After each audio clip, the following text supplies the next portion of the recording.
আসসালামু আলাইকুম। সবাইকে স্বাগত জানাচ্ছি ইনোভেটিভ স্পার্কসে। আপনাদের সাথে আমি আছি মাসুম বিল্লাহ। আজকে আমরা আলোচনা করব রেজিস্টার নিয়ে। আলোচনা শুরুতেই আমাদেরকে জানতে হবে রেজিস্টার কি এবং কিভাবে এটি কাজ করে। রেজিস্টার মূলত রোধক, যার কাজ হলো বিদ্যুৎ প্রবাহকে বাধা প্রদান করা। অর্থাৎ রেজিস্টার বিদ্যুৎ প্রবাহ বা ইলেকট্রনের প্রবাহকে বাধা প্রদান করে। এখানে আমরা তিন ধরনের রেজিস্টার দেখতে পাচ্ছি।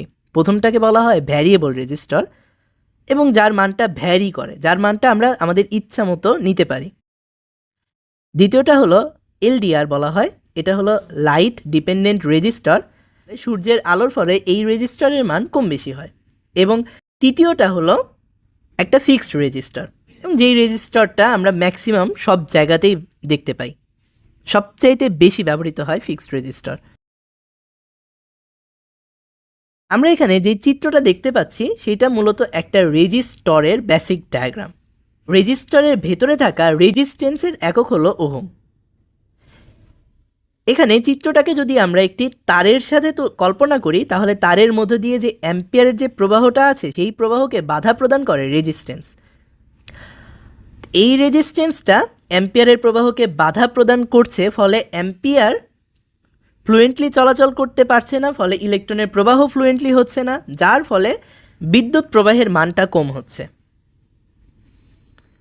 এখানে যেই চিত্রটা দেখানো হয়েছে এইটা মূলত একটা পাইপের মধ্য দিয়ে পানি প্রবাহিত হচ্ছে, এবং এখানে পাইপটা সরু হয়ে আসার ফলে পানির প্রবাহতে বাধা প্রদান করছে।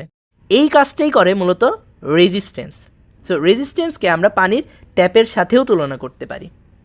একটা পানির ট্যাপ যখন খোলা থাকে তখন তার মধ্য দিয়ে ফ্লুয়েন্টলি পানি পড়তে থাকে। যখন ট্যাপটাকে হালকা একটু আটকানো হয় তখন তার মধ্যে পানির প্রবাহটা কম হয়। রেজিস্টার সিমিলারলি কাজটা, রেজিস্টারের মান যত বেশি হবে বিদ্যুৎ প্রবাহ বা ইলেকট্রনের প্রবাহের মানটা তত কম হবে। রেজিস্টার মূলত দুই ধরনের হয়, একটা হলো ফিক্সড রেজিস্টার, অন্যটি হলো ভ্যারিয়েবল রেজিস্টার। ফিক্সড রেজিস্টারের মান সর্বদা একই থাকে, যার মানটা কখনো চেঞ্জ হয় না। আর ভ্যারিয়েবল রেজিস্টারের মানটা ভ্যারি করা যায়, অর্থাৎ চেঞ্জ করা যায়। এখানে আমরা একটা ভ্যারিয়েবল রেজিস্টারের বেসিক ডায়াগ্রাম দেখতে পাচ্ছি। ভ্যারিয়েবল রেজিস্টারের টোটাল 3টা পিন থাকে।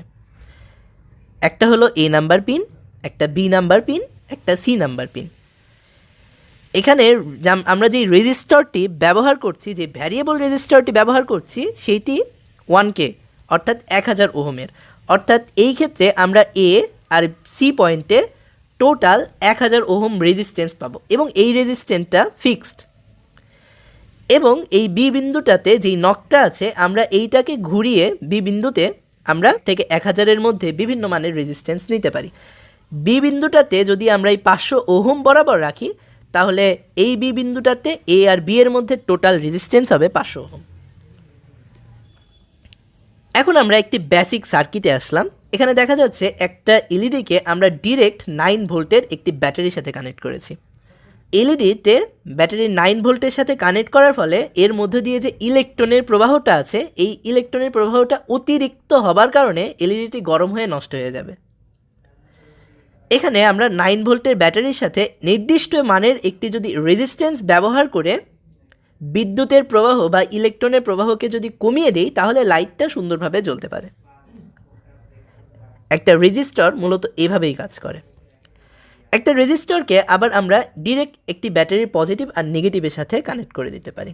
ব্যাটারির পজিটিভ আর নেগেটিভের সাথে কানেক্ট করলে ব্যাটারির রেজিস্টরের এই প্রান্তটা ব্যাটারির পজিটিভ এবং এই প্রান্তটাকে ব্যাটারির নেগেটিভ হিসেবে কাউন্ট করা হয়।